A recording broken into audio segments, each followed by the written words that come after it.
Nah, selamat malam Bapak dan Ibu semua yang saya hormati. Alhamdulillah, kita ucapkan puji dan syukur kehadirat Tuhan Yang Maha Kuasa, sehingga pada malam hari ini kita diperkenankan untuk bertemu lagi dengan pemateri kedua kita, yaitu Ibu Susi Sastika Sumi.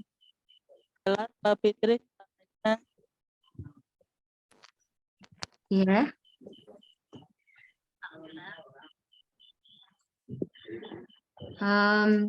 Sebelum kita mulai, izinkan saya untuk membacakan susunan acara kita pada malam hari ini. Acara pertama yaitu kegiatan yang sedang berlangsung sekarang. Kemudian selanjutnya saya akan memimpin teman-teman semua untuk sebelum kita mulai kegiatan dengan membaca doa. Kemudian ada peraturan dalam workshop ini. Yang pertama, peserta diperkenankan untuk mengaktifkan video Zoom saat proses berlangsung. Kemudian wajib mengikuti kegiatan dari awal sampai akhir. Kemudian pemateri akan memaparkan materi pada pukul 18.30 sampai dengan pukul 20, sekaligus sesi tanya jawab. Kemudian lanjut dengan sesi penutup. Sebelum kita lanjut, izinkan saya untuk membacakan riwayat pendidikan beliau selaku pemateri kita pada malam hari ini.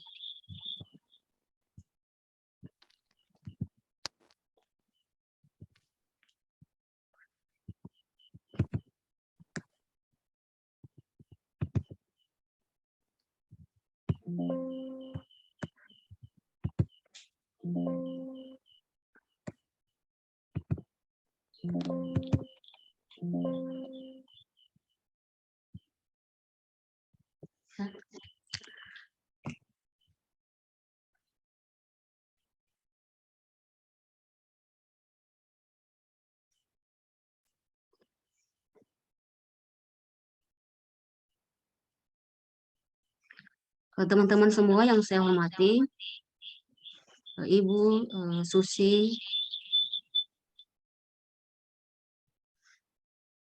merupakan salah satu dosen di Kota Makassar. Beliau merupakan dosen di Universitas Tikes Hasanuddin Makassar.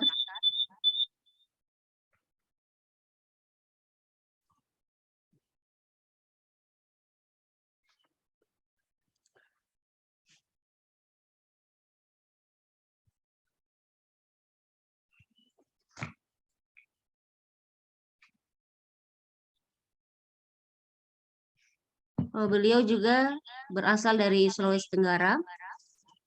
Beliau menempuh pendidikan Magister Keperawatan Maternitas di Universitas Gadjah Mada, Yogyakarta. Dan saat ini beliau memperoleh pangkat akademik sebagai asisten ahli di Stikes Nani Hasanuddin Makassar. Dan beliau sekarang berdomisili di Kota Makassar.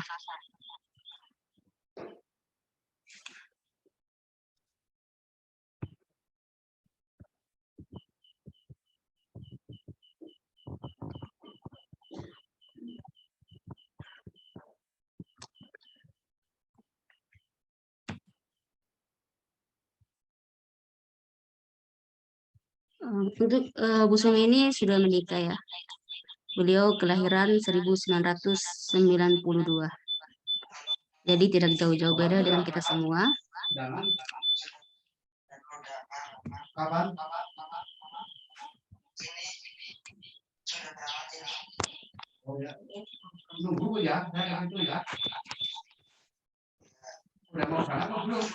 Baik, selanjutnya sambil menunggu Bu Sumi tadi terlempar ya. Ada gangguan sinyal kayaknya.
Oh ya teman-teman, beliau baru saja menghubungi saya. Ada tiba-tiba laptop beliau ngehang, tidak bisa dibuka, namun sedang diusahakan.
Ya, mohon maaf ya, mohon maaf.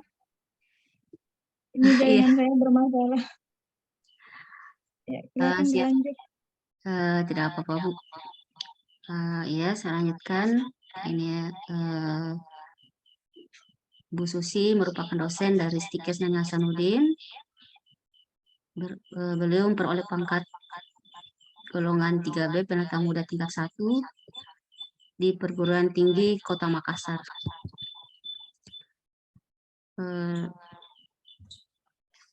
Riwayat pendidikan beliau, setelah S1 di Daners di Stikes Nani Hasanuddin Makassar dan S2 di Universitas Gadjah Mada Yogyakarta yang sudah saya sebutkan sebelumnya tadi.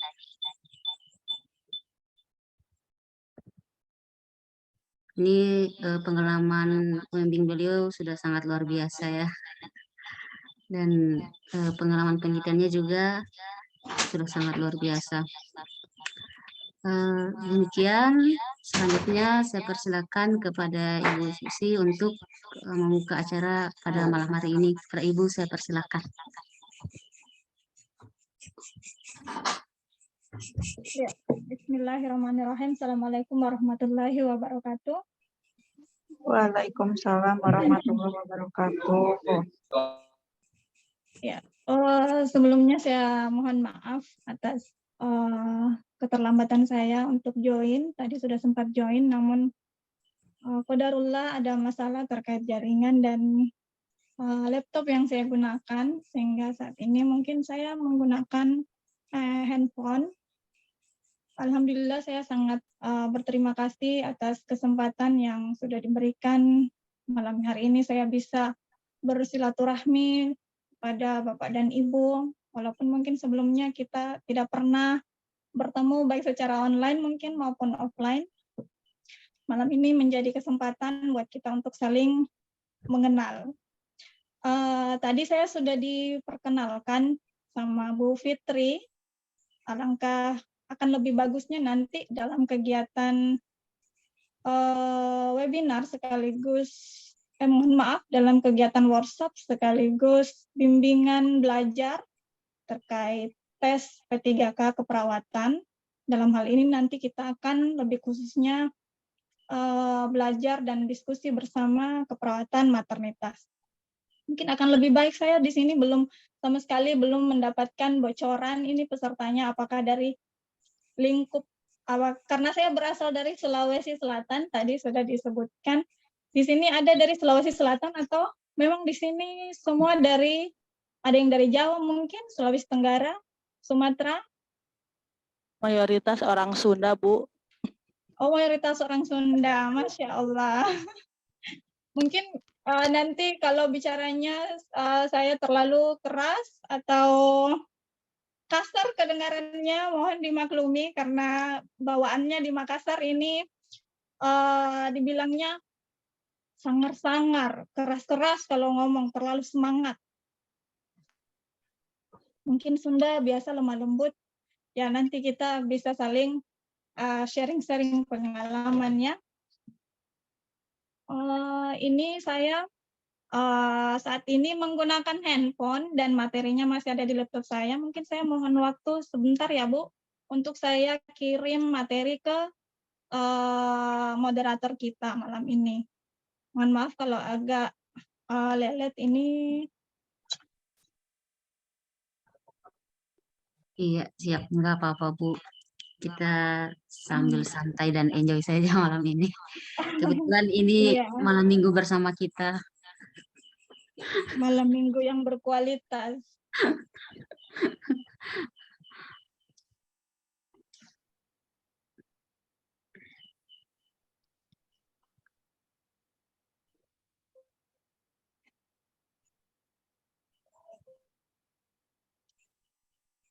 Di sini semuanya sudah bekerja ya Bapak Ibu ya, di rumah sakit semuanya, atau ada yang di puskesmas, di lingkup pendidikan apakah ada?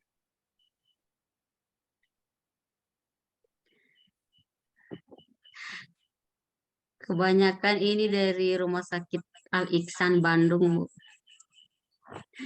Yang di Ada juga balai dari rumah Sulawesi, sakit, Bu. Bu. Main ke sana. Ada yang itu keperawatan yang di ruangan kayak ANC, poli kebidanan begitu, poli kebidanan, persalinan, itu ada nggak dari orang-orang keperawatan? Atau mayoritas hanya bidan? Mayoritas bidan. Perawatnya nggak ada sama sekali diberikan kesempatan di ruangan itu? Nggak ada, Bu. Di poliklinik bidan, Bu. Poliklinik bidan kecuali kalau di NIPAS baru perawat, Bu. Kalau di perawatan NIPAS. Berarti perawat maternitas masih belum diberikan tempat ya untuk di lingkup klinik.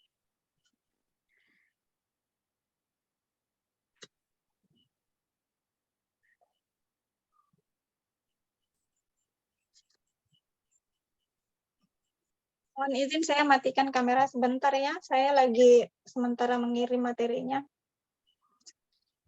Iya, Bu.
Ibu Dina tadi sudah hadir ya dari RSUD Kabupaten Muna.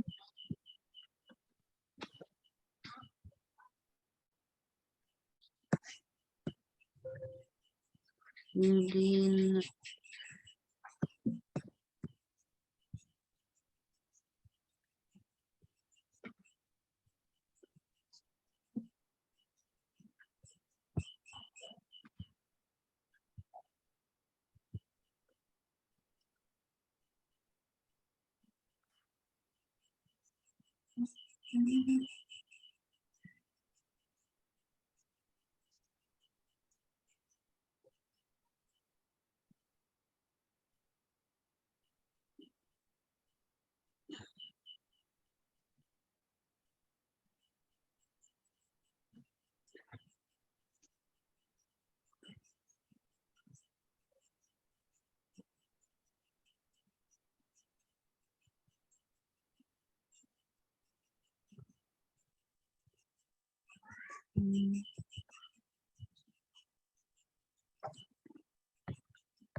sambil menunggu Ibu Susi mengirimkan materinya, kalau ada yang ingin disampaikan, silakan Bapak Ibu.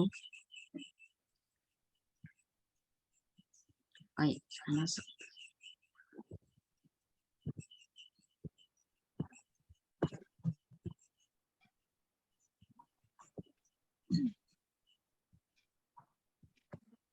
Sudah ya Bu Fitri ya? Iya Bu, sudah. Saya download dulu.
Ini mayoritas ibu-ibu semua ya? Bapak-bapaknya nggak ada ya? Atau ada sebagian kecil ini kayaknya, bapak-bapak. Bu, sebagian kecil. Hari ini, malam ini kita akan belajarnya terkait ibu-ibu.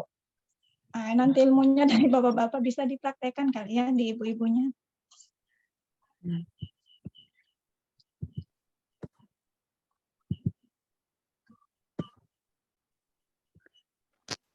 Ya. Silakan Bu, lanjutkan untuk pemaparan materinya. Mohon izin Bu Fitri bisa di Oke, restore. siap.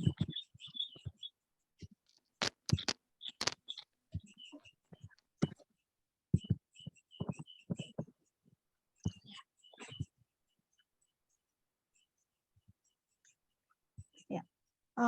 Seperti yang saya sudah sebutkan tadi bahwa malam ini terkait pembelajaran kita di keperawatan maternitas, kita akan fokus membahas soal-soal yang semoga soal-soal ini nanti jenis-jenisnya tidak akan sama untuk soalnya, tapi semoga jenis-jenis ini bisa muncul nanti saat Bapak dan Ibu mengikuti tes ASN P3K nantinya di bulan Desember ya, kalau tidak salah jadwalnya direncanakan. Oke, mohon izin Bu Fitri, tolong di next. Oh ya, siap.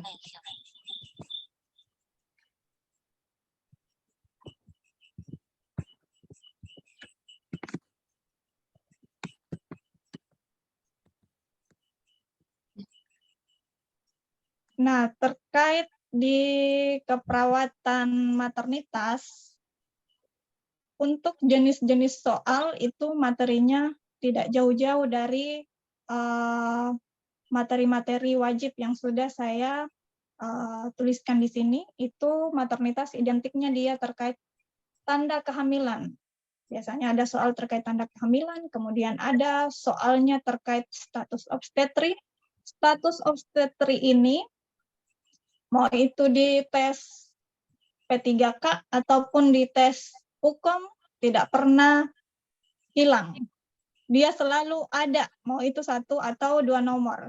Jadi saya berharap nanti saat kita diskusi lebih lanjut terkait soal, setelah pertemuan ini bisa khatam semua status obstetri. Kemudian pemeriksaan kehamilan, lebih jelasnya itu terkait Leopold 1, Leopold 2, Leopold 3, Leopold 4. Itu juga sudah harus diketahui, tidak ketukar-tukar nantinya ketika ada soal. Kemudian pendidikan kesehatan yang bisa diberikan oleh kepada ibu hamil maupun kepada remaja, ada juga biasa beberapa soalnya. Kemudian taksiran usia kehamilan, taksiran berat janin, taksiran persalinan, ini juga biasa ada 1 atau 2 nomor. Kemudian manajemen kala 1 sampai dengan kala 4. Persalinan tentunya, kemudian manajemen perdarahan, baik itu perdarahan saat kehamilan maupun perdarahan pasca persalinan. Kemudian jenis kontrasepsi. Nah, materi-materi ini wajib untuk di Bapak dan Ibu ketahui. Saya yakin mungkin sudah pernah, bukan lagi mungkin, pasti sudah pernah semua melewati atau mempelajari terkait materi ini. Nanti kita hanya akan membahas soal-soalnya saja, jenis-jenis soal terkait materi ini. Oke, silahkan di next. Bu Fitri, tolong.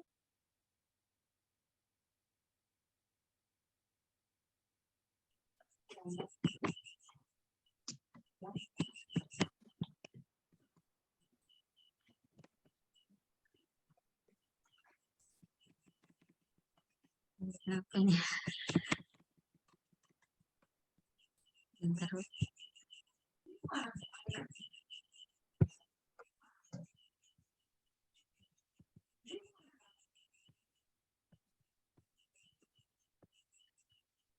Wah, sudah bocor jawabannya ini. Langsung ini ya, Bu ya. Di slideshow dulu, mohon. So ya.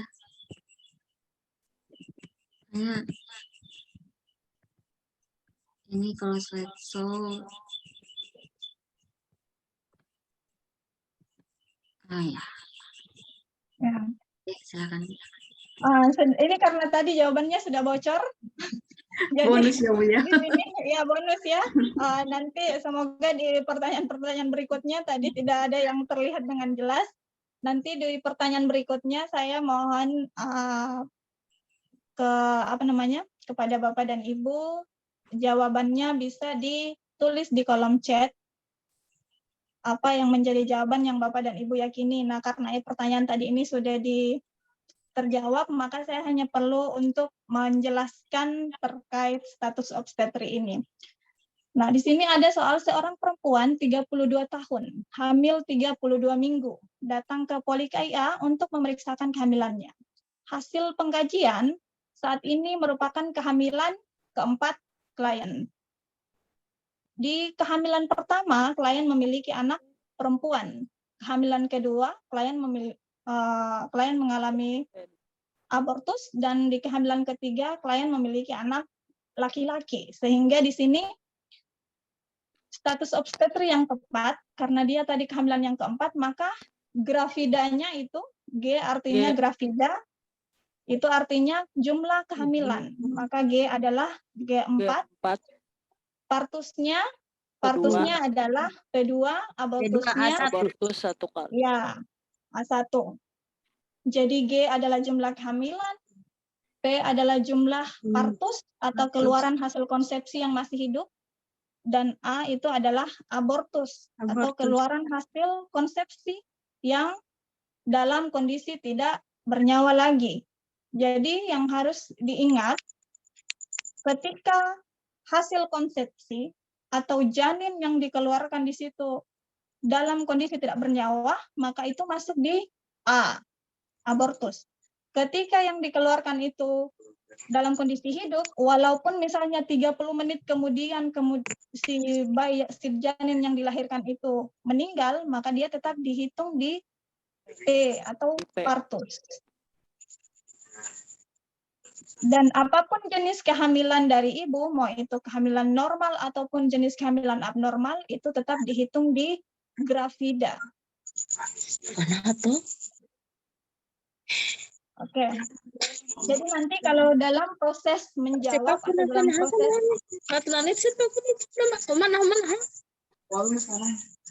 mungkin bisa di-unmute dulu ini.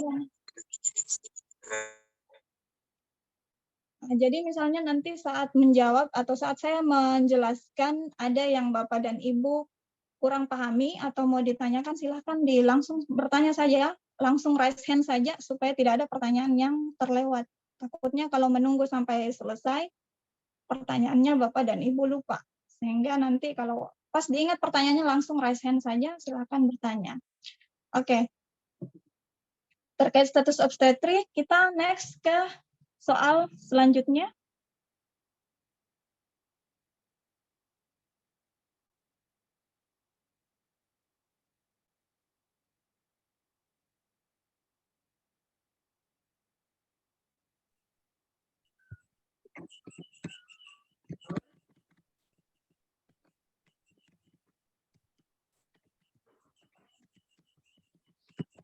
Tabe, Bu Fitri, Iya Bu, Skype soalnya kayaknya bermasalah juga. iya. Tapi kalau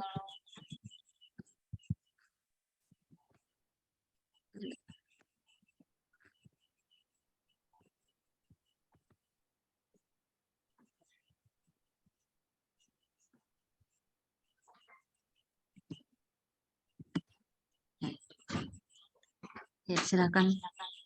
Silakan Bapak Ibu dibaca soalnya dan saya menunggu jawabannya di kolom chat.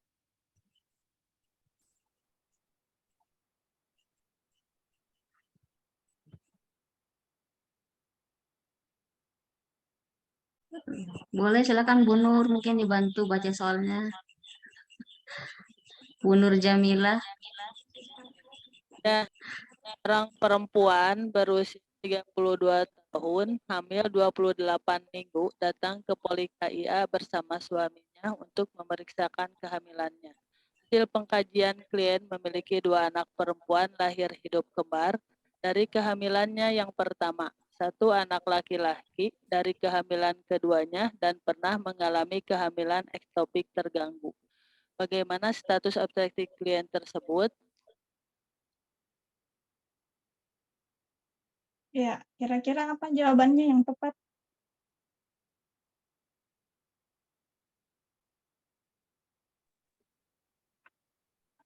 Bu. Gimana E?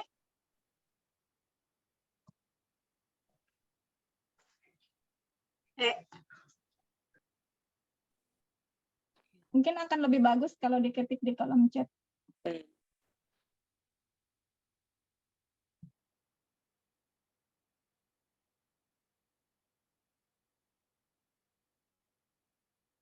Yang E, Bu.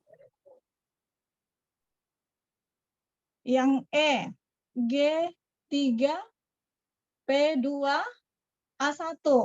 Oke, kita lihat bersama kira-kira jawabannya yang tepat apa? Silakan di next, Bu Fit. G, ini harusnya G. Yang B gitu ya. Coba kita baca baik-baik soalnya bersama-sama berikan hasil pengkajian. Klien memiliki 2 anak perempuan lahir hidup kembar di kehamilannya yang pertama. Berarti G-nya 1. Kemudian 1 anak laki-laki dari kehamilan keduanya, G2. 2. Pernah mengalami kehamilan ektopik terganggu, G3. Tadi saya sudah, ya. Dan saat ini memeriksakan kehamilan, artinya dia berada di G4. Nah, tadi saya sampaikan gravida, apapun Ya, apapun jenis kehamilannya, mau itu kehamilan normal maupun abnormal, tetap dihitung di grafida. Jadi nanti kalau misalnya ada soalnya dia kehamilan mulahidatidosa atau kehamilan ektopik, tetap dia dihitung di G. Artinya si klien ini berada di G4. Kemudian kita lihat partusnya. 2 anak perempuan lahir hidup, tapi anaknya kembar. Nah, kalau kembar kira-kira P-nya dihitung berapa? Jadi Satu. kalau kembar partusnya Dua. dihitung 2, ya. Partusnya dihitung 2, di kehamilannya dihitung 1, tapi di partusnya dihitungnya 2. Kalau memang dia kembarnya 2. Kalau dia kembarnya 3, maka partusnya dihitung 3. Ya, jadi tergantung partus itu sesuai dengan jumlah hasil konsepsi yang dikeluarkan dalam keadaan hidup. Jadi itu konsepnya yang harus dipahami. Jadi nanti kalau soalnya diputar balik, kalau sudah dipahami bahwa apapun jenis kehamilannya maka harus masuk dalam hitungan G. Kemudian apapun berapapun jumlah bayi yang dikandung, berapa kali dia keluarkan janin itu, maka itulah dihitung di P. Yang penting dia si janin yang dikeluarkan dalam kondisi hidup. Kalau yang dikeluarkan hasil konsepsinya dalam kondisi tidak bernyawa, tidak hidup, misalnya dia lahir di 34 minggu, 34 minggu. Tapi yang dia keluarkan adalah janin dalam kondisi tidak bernyawa atau 36 minggu, 35 minggu IUFD. Masuklah dia di hitungan abortus. Karena yang dikeluarkan bukan hasil konsepsi yang dalam keadaan hidup. Kalau hasil konsepsi yang dalam keadaan hidup dikeluarkan, maka dia masuk di hitungan partus. Konsep dasarnya yang harus dipahami itu dulu. Kemudian, kalau di sini dituliskan ibunya mengalami kehamilan ektopik terganggu, atau misalnya ibu pernah mengalami kehamilan mulahidatidosa, sudah pasti ibu ini akan mengalami abortus. Karena tidak ada kehamilan abnormal yang bisa dipertahankan. Jadi tidak harus di soalnya dituliskan bahwa ibu memiliki riwayat abortus, tidak mesti. Kalau yang penting sudah ada tulisannya di situ, dia kategori kehamilan abnormal atau kehamilan seperti ektopik atau kehamilan anggur, masuklah dia di hitungan A.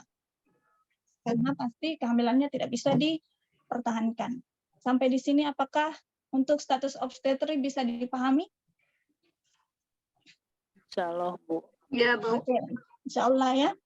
Ya, karena saya berikan soal status obstetri 2 nomor saja. Next, kita lanjut ke soal berikutnya. Silakan dibaca soalnya.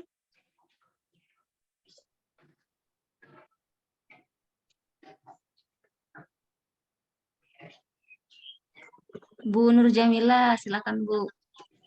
Ya. Seorang perempuan berusia 27 tahun, G2 P1A0 datang ke puskesmas untuk memeriksakan kehamilannya. Hasil pengkajian tekanan darah 110/70 mmHg. Frekuensi nadi 88 kali per menit, frekuensi napas 20 kali per menit, TFU 14 cm, HPHT 16 Februari 2021. Berapakah usia kehamilan pada kasus tersebut? Terkait taksiran usia kehamilannya berapa. Di situ sudah diketahui TFU-nya.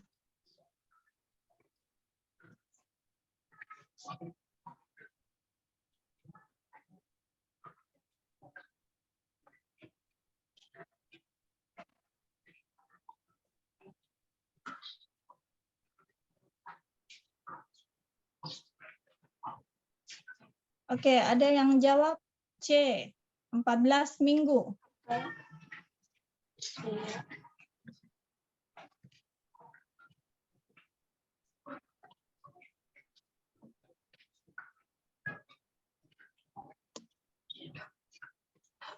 Semuanya sama sepakat di C semua?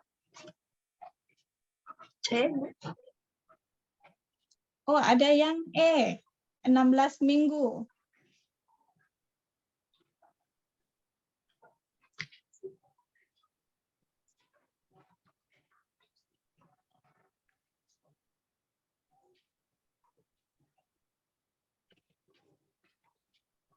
Wah, ada yang sudah kasih rumus. 8/7 kali TFU. Ya, betul.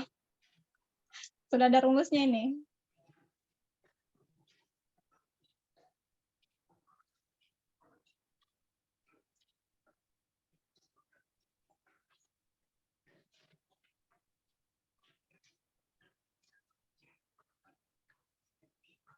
Ya, kita lihat jawaban yang tepat. Kali TFU. Ya, jawaban yang tepat itu tadi yang jawab E ya, 16 minggu. Jadi nanti ada rumus hitungan, kalau soalnya di situ, kalau pilihan jawabannya minggu, itu rumusnya TFU dikali 8/7. Kalau pilihan jawabannya minggu. Kalau pilihan jawabannya bulan misalnya, berarti dia TFU dikali 2/7. Jadi yang perlu diingat rumusnya, kalau usia kehamilan yang ditanyakan di situ dalam minggu, yang digunakan 8/7. Kalau usia kehamilan yang digunakan bulan, berarti 2/7 kali TFU. HPHT-nya tidak perlu diperhatikan. Itu biasanya pengecoh. Yang perlu diperhatikan untuk usia kehamilan, cukup TFU-nya saja. Bulan.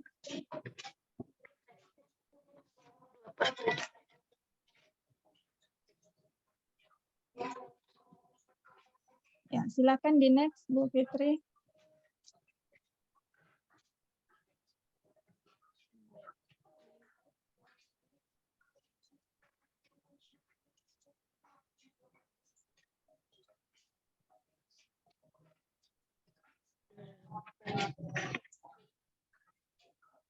Nah, ini untuk soal terkait usia kehamilan yang dicari dalam bentuk bulan.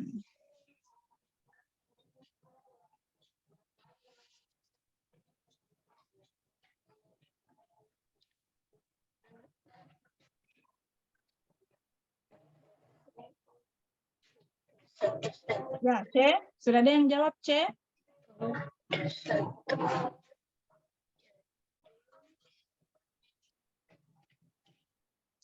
Semuanya sepakat di C?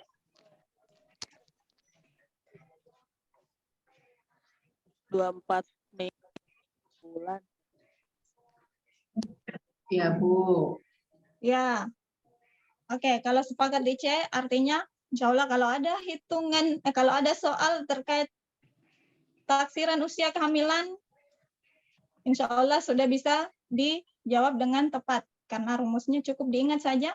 TFU, kalau minggu, TFU 8/7. Kalau bulan, TFU dikali 2/7. Ya, itu saja. Pokoknya tidak. Dia ini bagusnya soal yang taksiran seperti ini, jawabannya pasti. Tidak mungkin ada tidak mungkin ada kayaknya ini deh. Nggak mungkin, karena jawabannya pasti berupa angka, menggunakan rumus. Jadi kalau cukup Bapak dan Ibu ketahui rumusnya, insya Allah sudah akan bisa dijawab dengan tepat. Ya, Bu. Oke ya, untuk usia kehamilan, saya next lagi di soal berikutnya.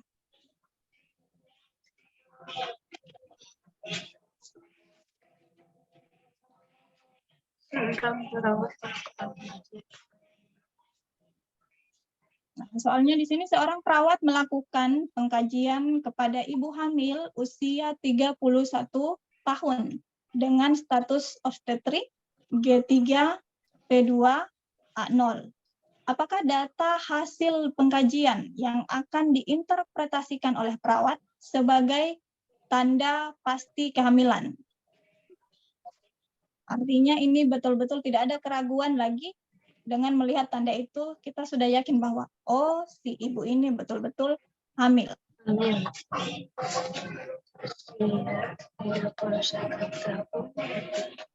Bu.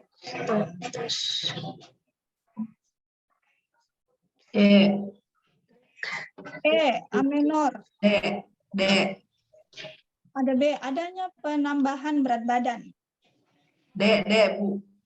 D, pada pemeriksaan palpasi teraba bagian-bagian janin. Oke, kita lihat jawaban yang tepat itu ada di D, yaitu pada pemeriksaan palpasi.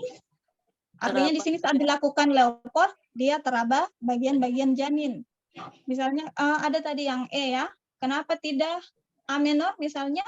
Karena ada beberapa ibu yang dia mengalami misalnya haidnya tidak teratur, kategori A menor, itu belum bisa dijadikan sebagai tolak ukur bahwa ibu itu dalam kondisi hamil. Makanya A menor tidak bisa dijadikan sebagai tanda pasti kehamilan.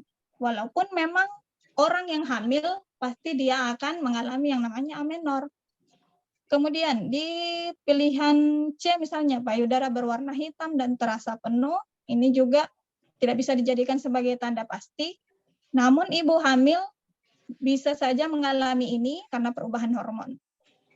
Kenapa tidak bisa dijadikan tanda pasti? Karena hal ini juga bisa dirasakan oleh ibu yang misalnya mau memasuki masa menstruasi. Biasa juga merasakan payudara bisa terasa penuh.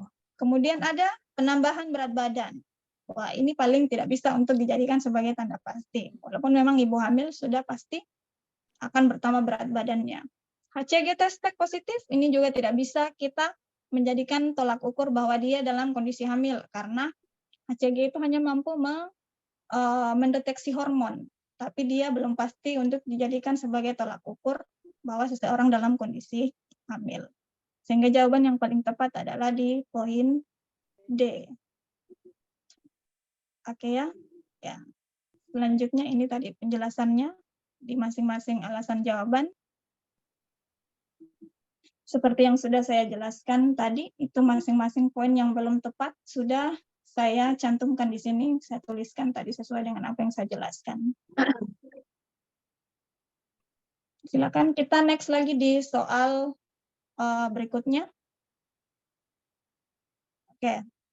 Untuk soal berikutnya, seorang perempuan usia 18 tahun diantar oleh ibunya datang ke Poli KIA dengan keluhan adanya keputihan yang dirasakan sejak 1 minggu yang lalu. Hasil pengkajian tampak keluar cairan dari vagina, daerah labia nampak berwarna merah, dan pasien mengatakan setiap selesai BAB dan BAK, kemaluan tidak dikeringkan. Perawat memberikan edukasi kebersihan vagina kepada pasien. Apakah evaluasi yang diharapkan dari intervensi tersebut? A. Pasien dapat menjelaskan cara vulva hygiene. Ya, oke, betul ya. Jadi jawaban yang tepat adalah di poin jawaban A. Kalau hanya di B, misalnya pasien mengatakan mengerti, ya kita tidak bisa menyebutkan bahwa pasien mengerti kalau dia belum bisa menjelaskan kembali apa yang sudah kita sampaikan. Keputihan berkurang juga tidak bisa itu dijadikan karena itu butuh waktu. Kemudian mengatakan dirinya telah sehat, lebih-lebih ini tidak bisa. Kemudian bersedia melakukan imunisasi HPV, ini tidak nyambung dengan apa yang menjadi intervensi si perawat tadi. Oke, kita lanjut lagi di soal berikutnya. Ya, ini untuk terkait penjelasan dari setiap jawaban yang belum tepat. Oke. Di soal berikutnya, ibu hamil berusia 30 tahun datang ke Poli KIA untuk memeriksakan kehamilannya. Dari hasil pemeriksaan diketahui usia kehamilannya 28 minggu. TFU sepertiga di atas pusat. Pasien ingin mengetahui letak punggung janinnya berada di sebelah kanan atau kiri dari perut ibunya. Apakah pemeriksaan selanjutnya yang tepat dilakukan oleh perawat?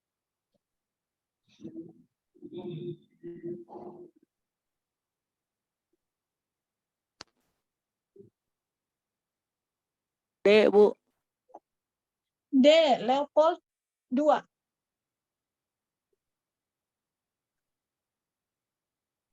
Semuanya sepakat di Leopold 2?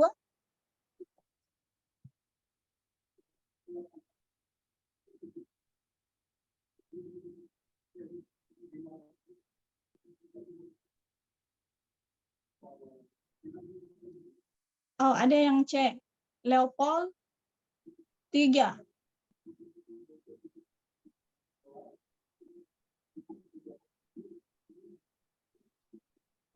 Ya, ada lagi C, Leopold 3.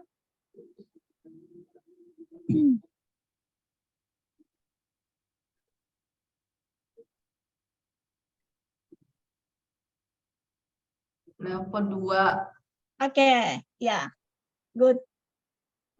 Untuk di soal ini, jawaban yang paling tepat itu adalah Leopold 2.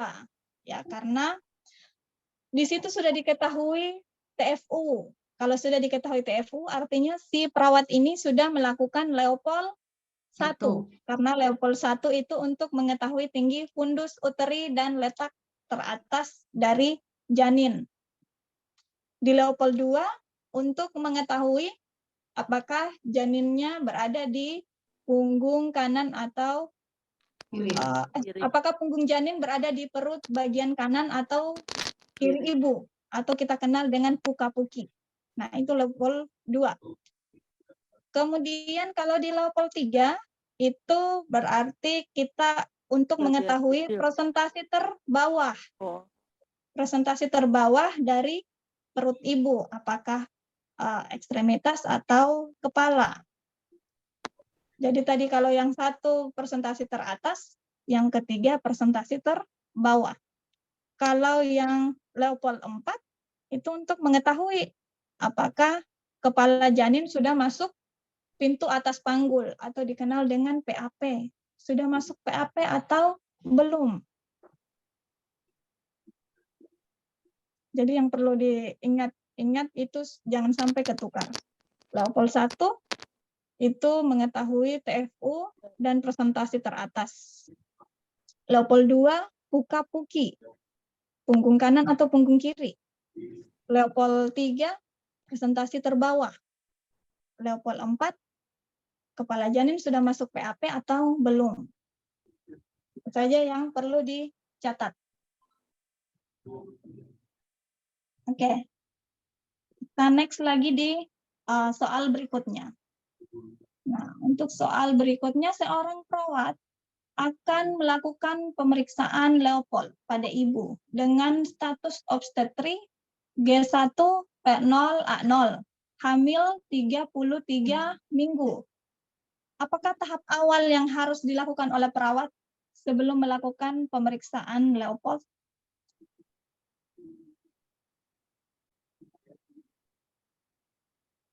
A.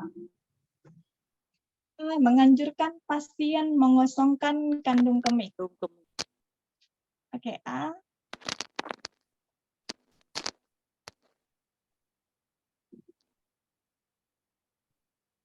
Ada lagi selain A?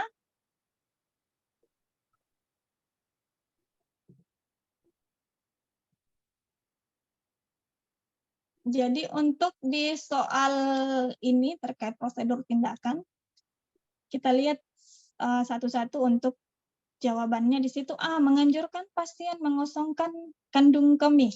Ini masuk di persiapan pasien. Kemudian sediakan larutan desinfektan. Ini masuk di persiapan alat. Anjurkan ibu menekuk kedua lutut. Masuk di persiapan pasien. Gunakan sarung tangan. Kita nggak mungkin gunakan sarung tangan sebelum mencuci tangan. Sehingga prosedur atau tahap awal yang harus dilakukan oleh perawat sebelum melakukan Leopold, pemeriksaan Leopold adalah mencuci tangan. Artinya di sini dia sudah selesai, karena ini terkait pemeriksaan Leopold, artinya dia sudah selesai mempersiapkan pasien dan mempersiapkan alat. Mau langsung dilakukan pemeriksaan Leopold. Sehingga tindakan awal yang harus dilakukan adalah mencuci tangan. Ya, jadi jawaban yang tepat adalah yang E. Oke, kita next lagi ke soal berikutnya.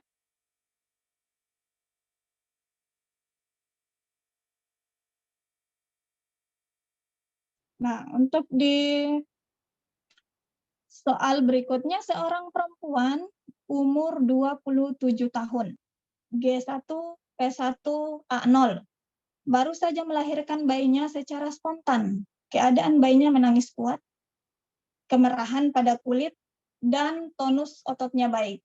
Sedangkan plasenta belum lahir. Tinggi fundus uteri masih setinggi pusat. Sudah terdapat tanda-tanda pelepasan plasenta. Berdasarkan kasus tersebut, pasien berada dalam kondisi apa kira-kira? Ada yang jawab kala 3. Oke.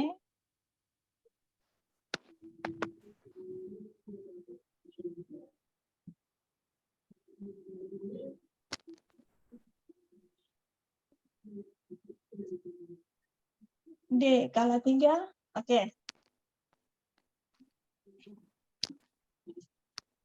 Jadi untuk di soal ini, oh ya ada yang jawab E, infartu fase aktif. Ya. Nah, saya jelaskan lagi ya. Untuk di kala persalinan itu ada kala 1, kala 2, kala 3, kala 4. Kala 1 itu dimulai dari pembukaan 1 sampai dengan pembukaan lengkap atau pembukaan 10. Ya. Kala 2 dimulai dari pembukaan lengkap sampai dengan proses keluaran bayi selesai. Jadi setelah pembukaan lengkap masuk di kala 2 untuk kelahiran bayi atau janin. Kemudian di kala 3 itu dimulai dari setelah keluaran janin sampai dengan lahirnya plasenta. Di kala 4 itu berada di fase observasi sampai dengan 2 jam setelah persalinan atau 2 jam setelah dikeluarkannya plasenta. Nah, di sini di soalnya plasenta belum lahir. Tinggi fundus uteri masih setinggi pusat. Sudah terdapat tanda-tanda pelepasan plasenta. Sehingga kasus ini berada dalam kondisi infartu kala 3. Ya, kelahiran plasenta. Jadi yang harus diingat di kala 1 itu pembukaan 1 sampai pembukaan lengkap, pembukaan 10. Kala 2 kelahiran bayi, kala 3 kelahiran plasenta. Kala 4 observasi sampai dengan 2 jam. Itu saja yang perlu diingat. Nah, jangan sampai juga ada soal misalnya yang memisah. Ada juga di kala 1 itu terbagi atas 2 ya. Di kala 1 itu ada kala 1 fase aktif dan fase laten. Kalau fase laten itu dia berada di pembukaan 1 sampai dengan pembukaan 3. Itu masuk kala 1 fase laten. Kemudian kalau di fase aktif, kala 1 fase aktif itu dimulai dari pembukaan 4 sampai dengan pembukaan 10. Nah, untuk kala persalinan cukup itu saja yang Bapak Ibu harus ingat dan pahami.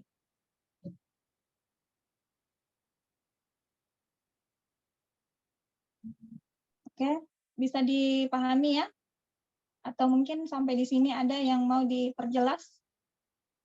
Jelas, Bu, insya Allah. Apa tadi ini kalau miring kiri?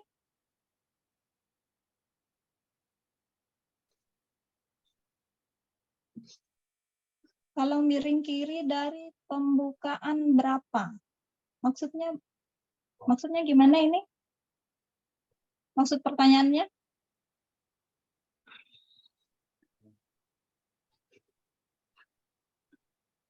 Siapa ini? Ed?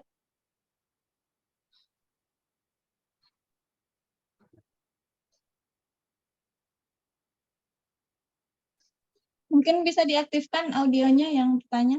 Pasien dianjurkan miring kiri untuk mempercepat pembukaan. Oke, itu masuk di kala 1. Selama proses pembukaan berlangsung itu kala 1. Cuman kalau misalnya ada di situ dibagi-bagi lagi, misalnya pembukaan 1 sampai 3 cm, pembukaan 3 berarti dia dalam kategori kala 1 fase laten.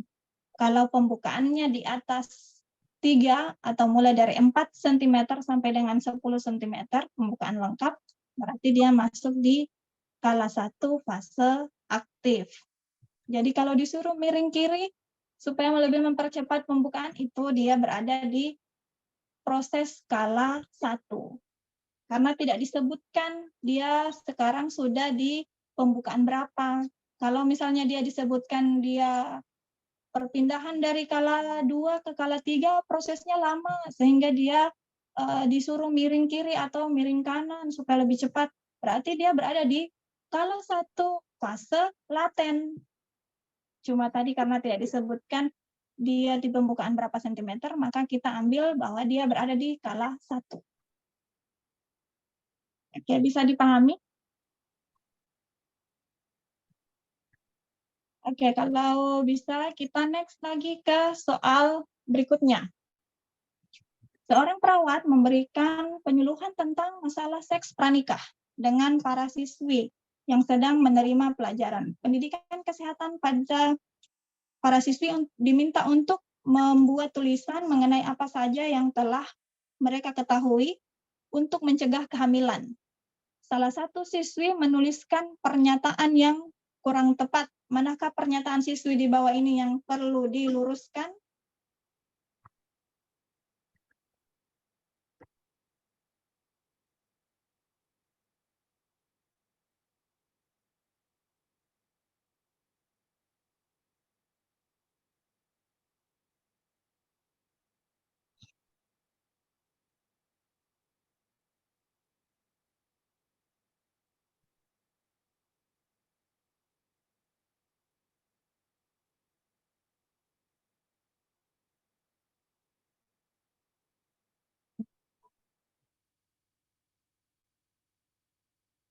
Ada yang jawab C?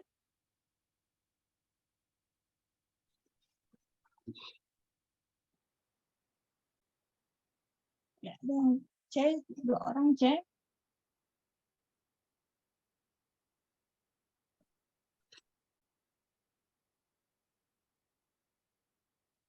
Oke, rata-rata C. Nah, di sini pernyataan yang kurang tepat dari siswi. Jadi manakah pernyataan siswi yang kurang tepat? Nah, di sini dari sebagian besar saja saya sebutkannya, menjawab C. Saya tidak akan hamil jika saya berenang di sebuah kolam dan ada seorang laki-laki melakukan masturbasi. Apakah pertanyaan ini kurang tepat? Pertanyaan ini tepat ya?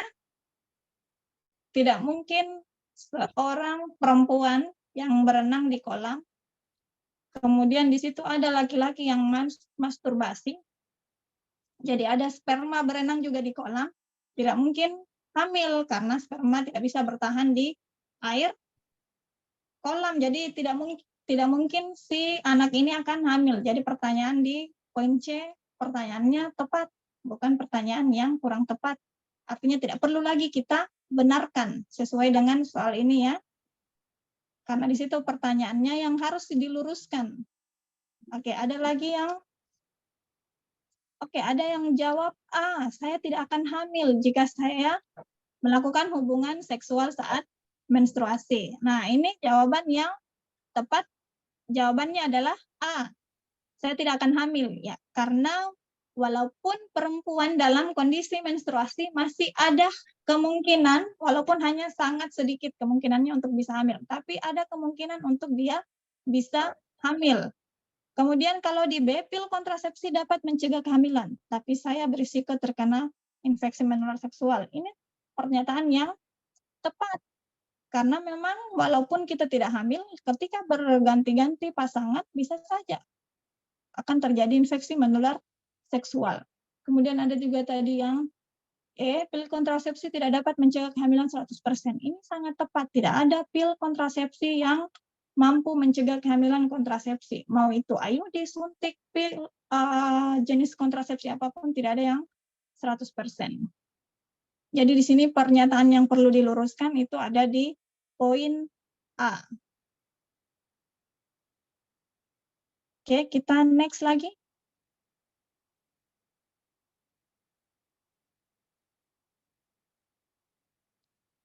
Nah, untuk soal berikutnya terkait taksiran persalinan pasien. Di situ diketahui HPHT 7 Oktober. Jadi nanti ketika Bapak dan Ibu mengerjakan soal, lihat dulu pertanyaannya apa supaya tidak panjang-panjang menghabiskan waktu untuk baca soal. Misalnya seperti taksiran persalinan, cukup ketahui HPHT-nya saja. Jadi kalau sudah dilihat di situ taksiran persalinan, langsung dilihat HPHT-nya berapa, masukkan di rumus. Oke, kira-kira untuk di pertanyaan ini, ya sudah ada ini, yang memberikan rumus 7 kurang 3 tambah 1.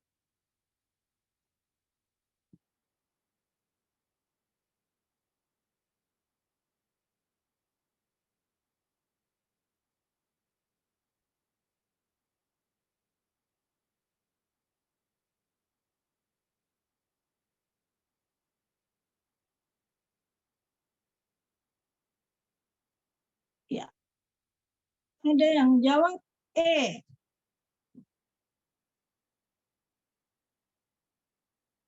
14 Juli 2022. Sepakat di jawaban E?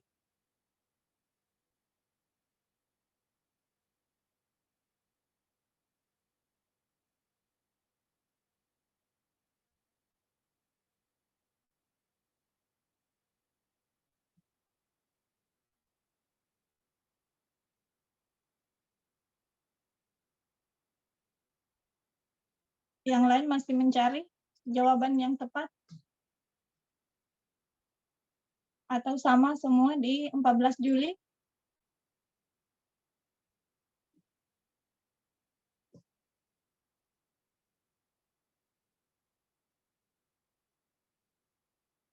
Oke, jadi untuk taksiran persalinan yang diingat rumus saja sama dengan tadi usia kehamilan. Jadi di taksiran persalinan juga dia ada 2 rumusnya untuk di bulan Januari sampai Maret, berarti plus 7, harinya ditambah 7, bulannya ditambah 9, tahunnya ditambah 0. Kalau untuk Januari sampai Maret, hari tambah 7, bulan ditambah 9, tahun ditambah 0. Kalau di atas bulan Maret sampai dengan Desember, itu harinya ditambah 7, bulannya dikurang 3, tahunnya ditambah 1. Nah, karena ini Oktober, berarti dia menggunakan hari tambah 7, bulan kurang 3, tahun tambah 1. Sehingga jawaban yang tepat itu adalah 14 Juli 2022. Semuanya mencari atau menunggu jawaban saja? Oh ya, pelan-pelan, mohon maaf. Oke, yang perlu diingat tadi rumusnya. Coba Bu, minta tolong Bu Fitri di next supaya ya bisa dilihat rumusnya di situ. Bulan Januari sampai Maret, harinya ditambah 7, bulannya ditambah 9, tahun ditambah 0. Untuk di bulan April sampai Desember, hari ditambah 7, bulan dikurang 3, tahun ditambah 1.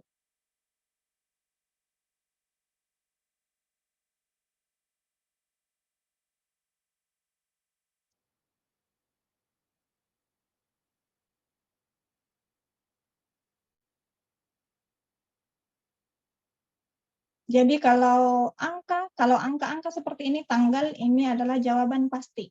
Sehingga kita bisa dengan soal-soal yang seperti ini akan menambah poin-poin jika memang rumusnya diketahui. Makanya yang perlu diingat adalah rumus.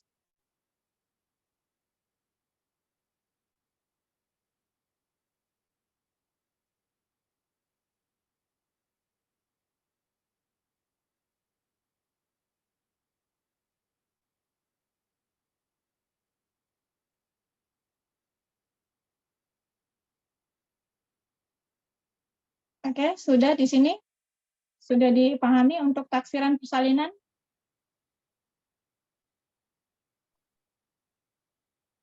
Saya next lagi di soal selanjutnya.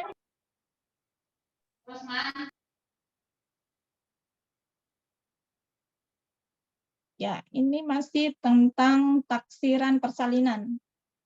Jadi kalau lihat pertanyaan taksiran persalinan, cukup perhatikan HPHT saja.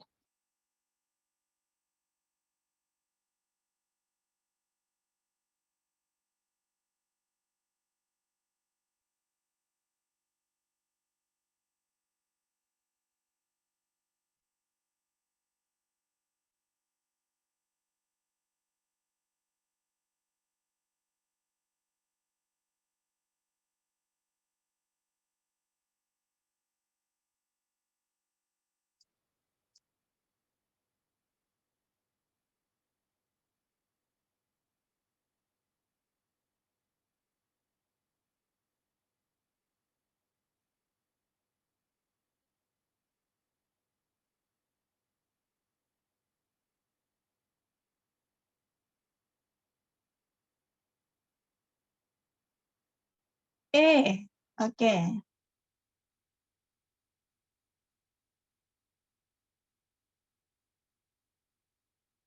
2 orang jawab yang lain ada Bapak Ibu?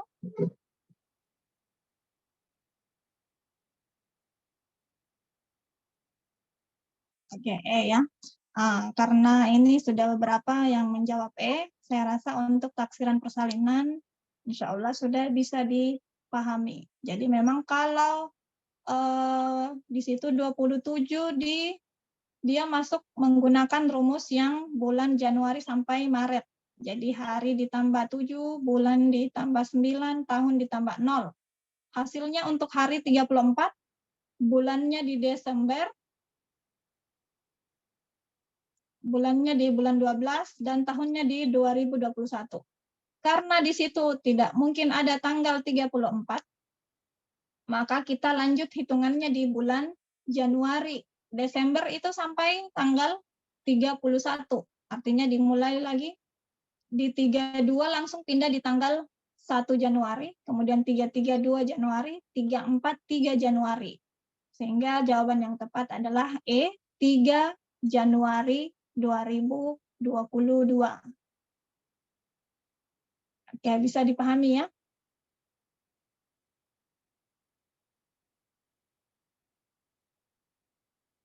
Ya, kita next ke soal berikutnya. Taksiran berat janin.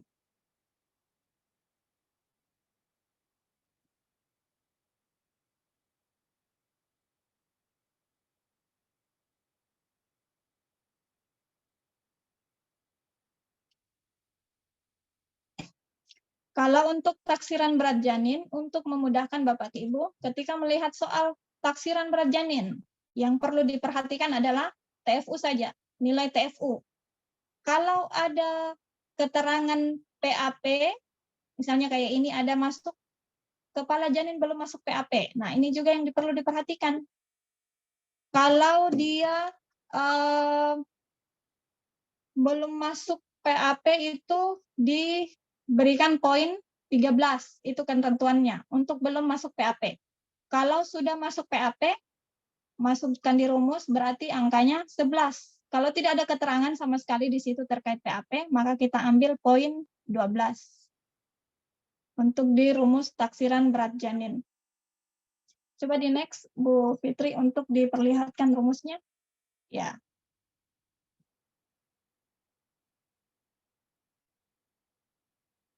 Untuk berat janin kita gunakan rumus Johnson di situ. TFU dikurang N dikali 150 Nah, tadi yang saya sampaikan bahwa untuk berat janin yang perlu diperhatikan adalah TFU-nya sama keterangannya. Apa di situ dituliskan kepala janin sudah masuk PAP atau kepala janin belum masuk PAP.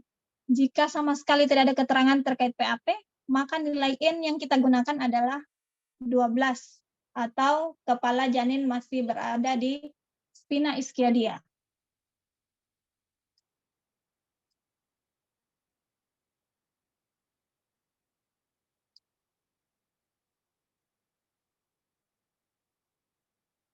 Ya, ini terkait nilai N yang perlu diingat di rumus Johnson.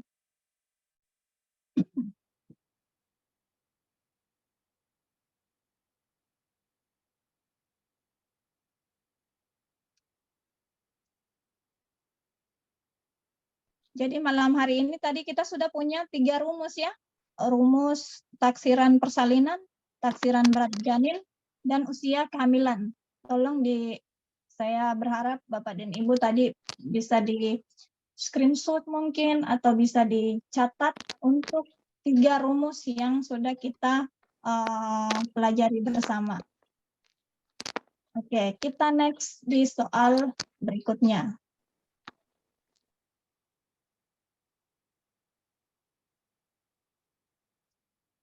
Nah, ini intervensi. Seorang perempuan berusia 22 tahun diantar oleh suaminya ke IGD dengan keluhan adanya bercak darah dari jalan lahir. Hasil pengkajian, tekanan darah 110/70, frekuensi nadi 88, frekuensi napas 20, pasien hamil 15 minggu, G1 P0 A0. Pasien mengeluh cemas akan kehamilannya, pusing dan lemas. Jadi intervensi utama. D, tidak baring. D, Bu. Ya, oke. Jadi kalau sudah ada soal perdarahan, mau itu bercak atau jumlah banyak, maka intervensinya sudah pasti tira baring. Kalau tidak ada tira baring, berarti di situ ada bed rest total. Itu saja. Jangan memilih kurangi aktivitas, karena berapapun volume darah yang keluar, ibu yang dianjurkan adalah harus tira baring, bukan aktivitas, bukan mengurangi aktivitas, tapi betul-betul dia harus istirahat full. Oke, kita next ke soal berikutnya.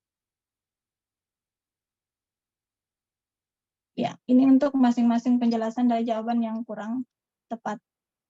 Silakan di next saja. Nah, terkait metode kontrasepsi. Jadi di soal ini seorang perempuan usia 24 tahun, G0 P0 A0 datang ke Poli KIA untuk konsultasi kehamilan. Hasil pengkajian, tekanan darah 110 mmHg, frekuensi nadi 88, frekuensi napas 20, menikah 7 bulan yang lalu. Siklus menstruasi teratur. Setiap 30 hari ingin menunda kehamilan dengan alasan bekerja. Oke, sudah ada yang jawab A, metode kontrasepsi yang tepat itu adalah kalender. Ada jawaban lain atau sepakat di kalender?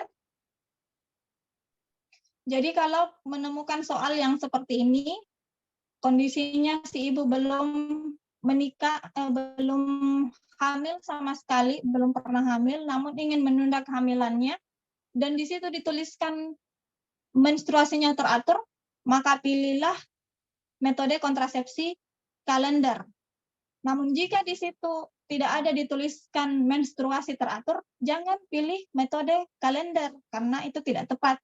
Karena metode kalender hanya digunakan pada ibu-ibu dengan siklus menstruasi yang teratur. Kalau tidak teratur, tidak ada keterangan terkait menstruasi teratur, maka jangan memilih kontrasepsi kalender. Pasti ada keterangan lain untuk, misalnya boleh memilih mini pill, tapi biasanya di situ soal-soal yang dimunculkan adalah soal-soal yang sudah diberikan keterangan yang sangat jelas dan tidak memberikan kebingungan ketika kita memilih salah satu dari jenis kontrasepsi. Intinya yang harus diingat kalau kalender harus terdapat keterangan menstruasi teratur. Oke, kita next lagi. Masih terkait metode kontrasepsi.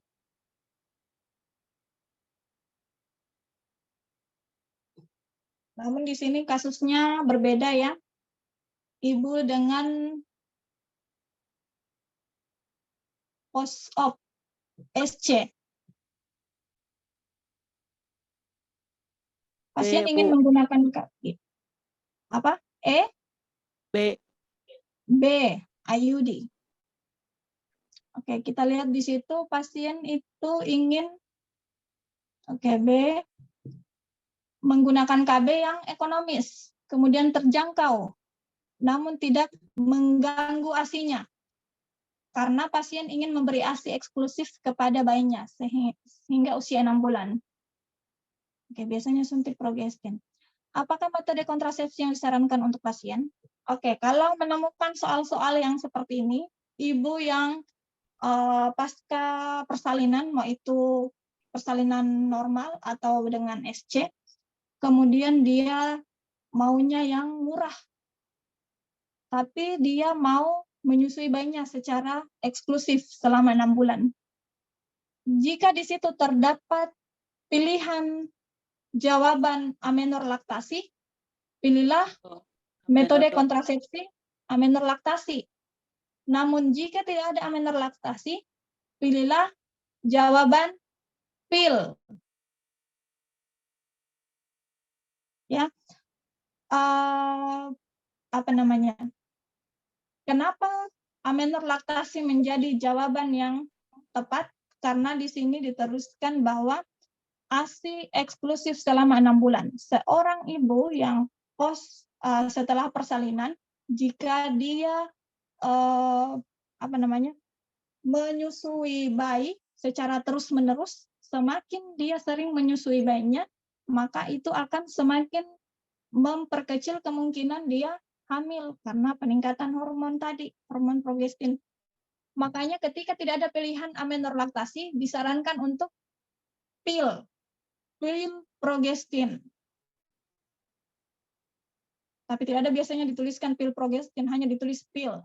Jadi kalau pilihan jawabannya tidak ada amenor laktasi, pilihlah pilihan jawaban pil untuk jenis KB pada ibu-ibu yang setelah persalinan dan ingin menyusui bayi. Itu saja yang perlu diingat. Oke, kita next lagi. Terkait pengkajian keperawatan. Sini seorang perempuan usia 36 tahun datang ke poli untuk konsultasi penggunaan alat kontrasepsi mantap. Hasil wawancara data pasien akan dilakukan tindakan ligasi tuba.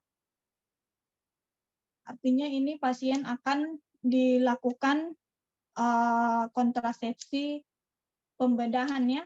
Jadi apakah pengkajian keperawatan utama pada kasus? Jadi apa yang menjadi data penunjang kenapa bisa akan dilakukan tindakan ligasi tuba?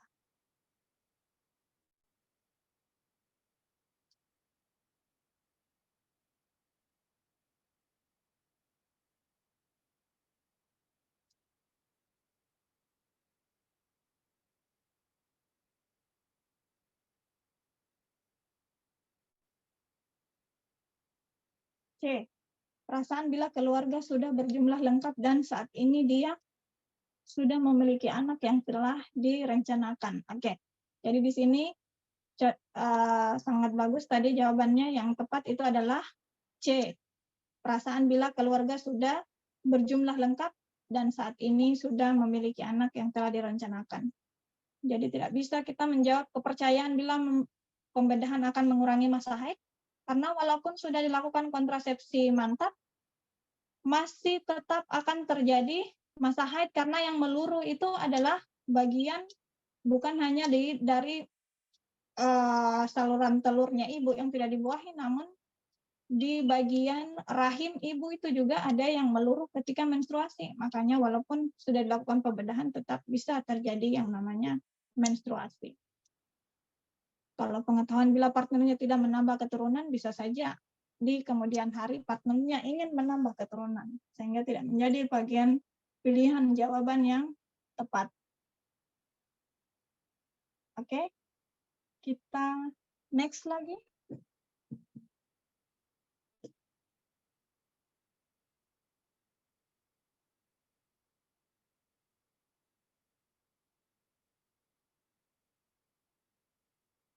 Ya, untuk soal berikutnya terkait iya masih soal yang tadi ini Bu, tolong di next. Oke. Terkait tanda bahaya kehamilan. Nah, perawat sedang melakukan penyuluhan tentang tanda bahaya kehamilan di Desa Lipu. Perawat menyampaikan bahwa ibu harus mewaspadai dan segera melaporkan kepada petugas kesehatan apapun tanda bahaya kehamilan yang dirasakan. Nah, pertanyaannya apa tanda bahaya kehamilan yang harus dilaporkan untuk ditindaklanjuti?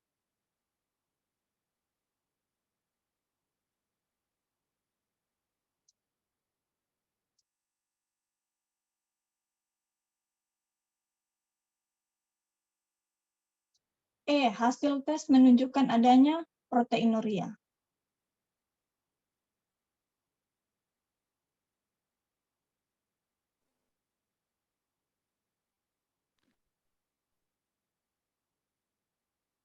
Ada lagi? A. Adanya perdarahan.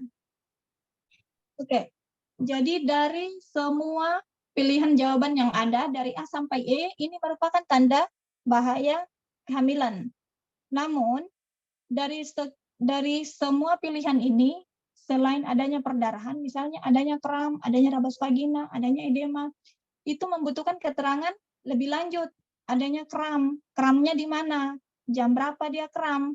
Karena kalau seperti ini kita tidak bisa memasukkan di tanda bahaya kehamilan karena tidak jelas, tidak diberikan keterangan di kram di sebelah mana dan jam berapa, apakah pagi atau sore.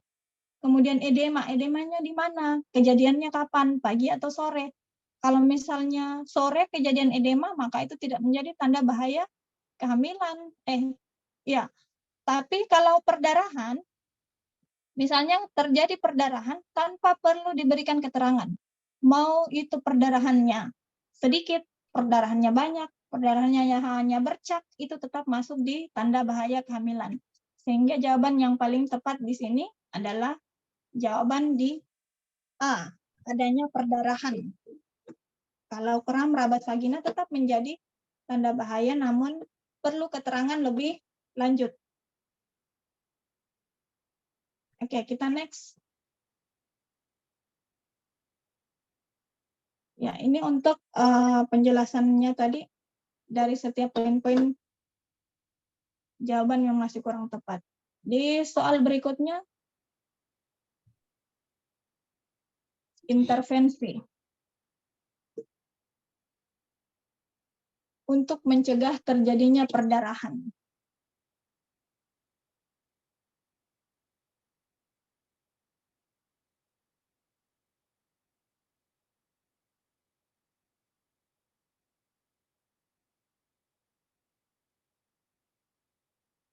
Jadi kalau tadi sudah selalu saya ingatkan, kalau perdarahan intervensinya hanya ada ya C. Kalau bukan bed rest total berarti tirabaring. Itu saja untuk intervensi yang paling tepat untuk dijawab. Tidak perlu lagi menghabiskan waktu untuk membaca soalnya, cukup perhatikan pertanyaannya di situ. Kalau dia sebutkan intervensi untuk perdarahan, maka pilihlah bed rest total atau tirabaring. Kita next lagi.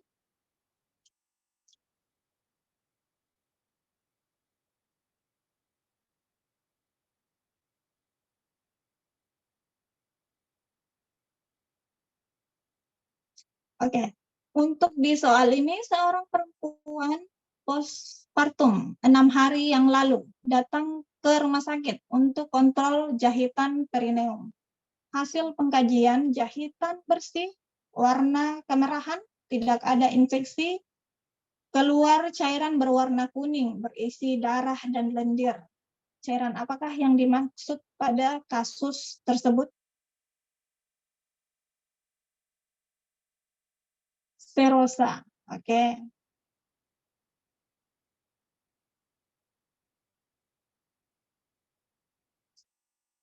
Ada lagi selain serosa, Lochia serosa, apakah ada lagi pilihan lain?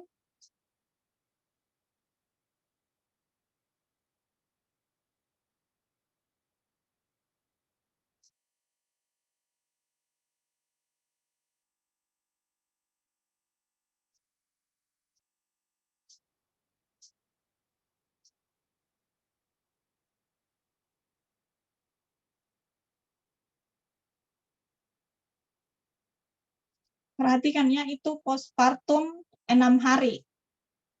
Berarti dia belum cukup 1 minggu.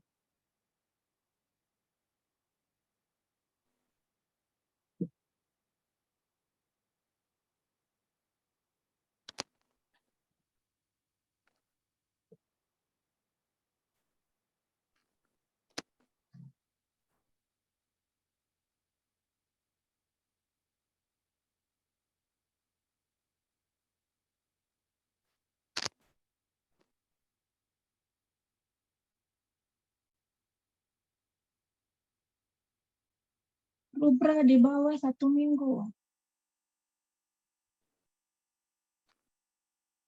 Yang A, Bu. C, ada yang jawab A, ada yang jawab C. Oke, kita lihat di penjelasan berikutnya. Bisa tolong di next, Bu Fitri. Nah, ini jawabannya yang C. Ada tadi yang jawab C ya? Nah, di situ saya sudah masukkan untuk ya, Lochia rubra itu terjadi maksimal 2 hari masa nifas. Lebih dari 2 hari itu sudah masuk di Lochia sanguinolenta. Dia sampai dengan 7 hari. Tadi saya sudah sampaikan bahwa hari ke-6 postpartum. Ya.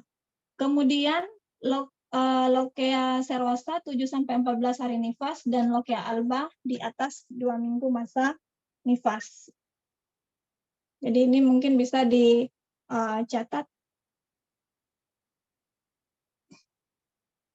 atau bisa di screenshot kalau memang di handphone kalau memang menggunakan handphone silakan di screenshot.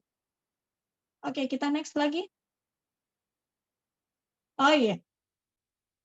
Soalnya sudah habis. Jadi yang paling penting selain belajar, pertama Bapak dan Ibu harus luruskan niat daftar P3K-nya itu untuk apa? Tujuannya untuk apa? Dilurus baik-baik niatnya, jangan misalnya biar mau kerja saja misalnya.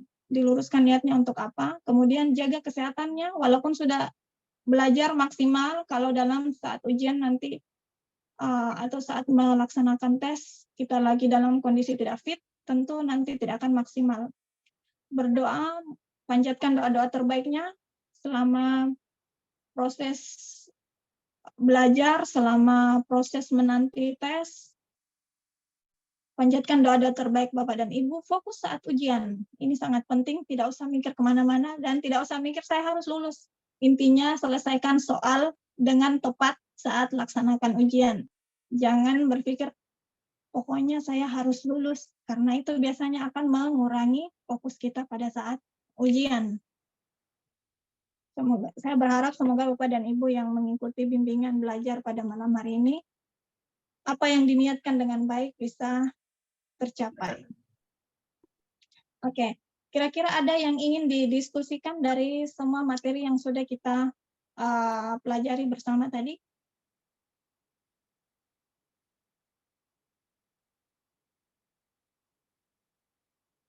Tidak ada?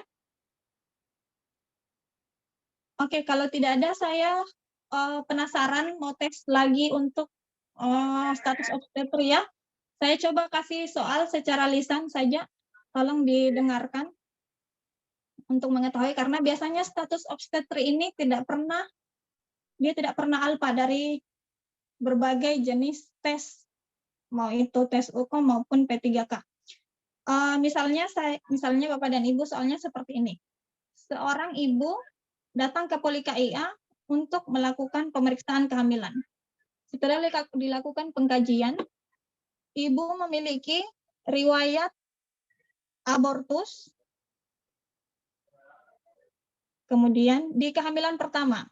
Di kehamilan kedua, ibu mengalami kehamilan mola hidatidosa. Di kehamilan ketiga, ibu memiliki anak satu laki-laki lahir hidup. Di kehamilan keempat, ibu memiliki anak satu perempuan usia kehamilan 36 minggu, lahir mati. Apa status obstetrinya?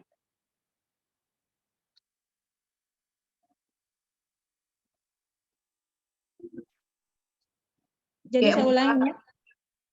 Saya ulangi ya. Tolong diperhatikan. Kehamilan pertama, riwayat abortus. Kehamilan kedua dengan kehamilan mola hidatidosa. Kehamilan ketiga, satu anak lahir hidup laki-laki. Kehamilan keempat, satu anak perempuan lahir mati dengan usia kehamilan 36 minggu. G4 P1 A3. G4 P1 A3. Belum ada yang tepat. P4 P2 A2. P2. Pak. Belum ada Kelahiran yang tepat. walaupun mati kan 36 minggu di atas 22 minggu disebut lahir. Ya, belum ada yang tepat. G5 P2 A3. Oh, iya. G5. Mil ya, Gimana? G5 P2 A3. G5 P2 A2. G5 A2. P2 A2. G4 P3 ya. A1. Siapa yang jawab G5 P2 A2? Saya, Bu. Ya, itu ya. G5 karena dia datang tadi untuk memeriksakan kehamilannya, artinya dia dalam kondisi hamil. Ya, kemudian partusnya dihitung 2, tadi satu anak lahir hidup, satu anak lahir mati. Dia lahir tapi mati. Sudah lahir terus mati. Kemudian dengan usia kehamilan 36 minggu. Nah, kemudian ada riwayat abortus 1, kemudian dia kehamilan mola hidatidosa 2. Nah, jadi dia dihitung jadi G5 P2 A2. Oke. Lebih banyak latihan lagi mengerjakan soal terkait status obstetri ini, diputar balik seperti apapun lagi soalnya kalau sudah sering latihan insya Allah bisa dijawab dengan tepat. Jangan terkecoh dengan jumlah pengkajian hamil pertama, hamil ke sini, hamil ke ini. Jangan terkecoh dengan itu, tetap dihitung datang melakukan pemeriksaan kehamilan. Langsung ditulis G1 supaya tidak salah dalam menentukan grafidanya ya. Oke, ada lagi kira-kira yang mau ditanyakan?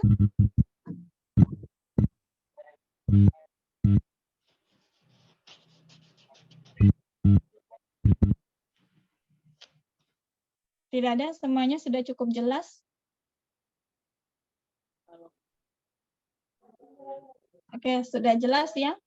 Jadi diingat-ingat untuk rumusnya juga tadi tolong diingat untuk rumus-rumus yang sudah kita pelajari bersama.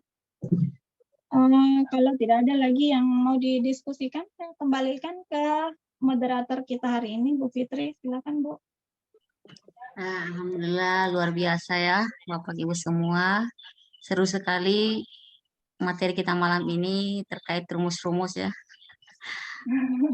Kalau sebelumnya kita materi-materi tentang pembukaan dari Bu Happy Kurniatus Sulaman, malam ini kita coba mengasah otak kita dengan rumus-rumus. Ya. Sebelum kita tutup, saya persilakan mungkin Bapak Ibu ada yang ingin dipertanyakan terkait materi kita malam ini, dipersilakan. Mungkin ada yang Ya, kurang Bu, ingin jelas. bertanya. Oh iya, mangga silakan Ingin Pak. bertanya, Bu. Ya, kalau bisa on cam Kan ya Pak. kalau apa namanya, kalau abortus itu kan di bawah 22 minggu. Nah, kalau misalkan pas ibunya misalkan 22 minggu itu disebut abortus atau partus kalau keguguran, kalau mati gitu. Ya, Terima silakan. kasih. Ya, oke. Saya langsung saja ya. Ya, silakan Bu. Ya. 22 minggu itu dalam kategori abortus. Lebih dari 22 minggu baru bukan dalam kategori abortus.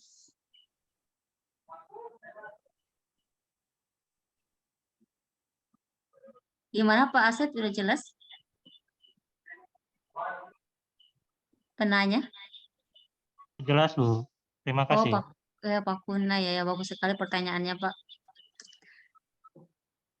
Bapak Ibu yang lain, apakah sudah jelas materi kita malam hari ini? Mbak Fitri, Alhamdulillah. Oh iya, silakan Bu, mangga. punten, saya ketinggalan. Nanti ada di YouTube atau di mana yang ngulangnya? Ya, insya Allah diusahakan di YouTube ya Bu ya. Iya, makasih Mbak Fitri Ya, dan ya. Ibu narasumber. Oke, yang Bapak Ibu yang lain sudah jelas ya mungkin materi kita malam hari ini. Kalau ada pertanyaan bisa langsung share di grup dan saya akan teruskan ke materi kita. Ya, alhamdulillah Bapak Ibu semua sangat bermanfaat sekali materi kita malam hari ini dan luar biasa atas partisipasi Bapak dan Ibu semua walaupun dalam waktu yang singkat tapi sangat bermanfaat dan merupakan malam ini ya malam weekend khususnya malam minggu waktu untuk berkumpul dengan keluarga tapi kita bisa menggunakan dengan ikhtiar belajar untuk persiapan tes P3K. Semoga dengan ikhtiar ini mendapatkan hasil yang terbaik untuk kita semua. Oke, untuk pertemuan selanjutnya kita akan bicarakan lagi dengan narasumber-narasumber yang lain yang sangat ahli untuk memberikan materi kepada kita semua. Lebih dan kurangnya mohon dimaafkan dan saya ucapkan banyak terima kasih kepada Ibu Susi Sastika Sumi sudah meluangkan waktunya untuk menjadi narasumber yang luar biasa pada malam hari ini. Kepada Bapak dan Ibu saya ucapkan juga banyak terima kasih atas partisipasi dan kehadirannya di ruang Zoom pada malam hari ini. Wabillahi taufiq wal hidayah. Assalamualaikum warahmatullahi wabarakatuh. Waalaikumsalam warahmatullahi wabarakatuh. Assalamualaikum warahmatullahi wabarakatuh.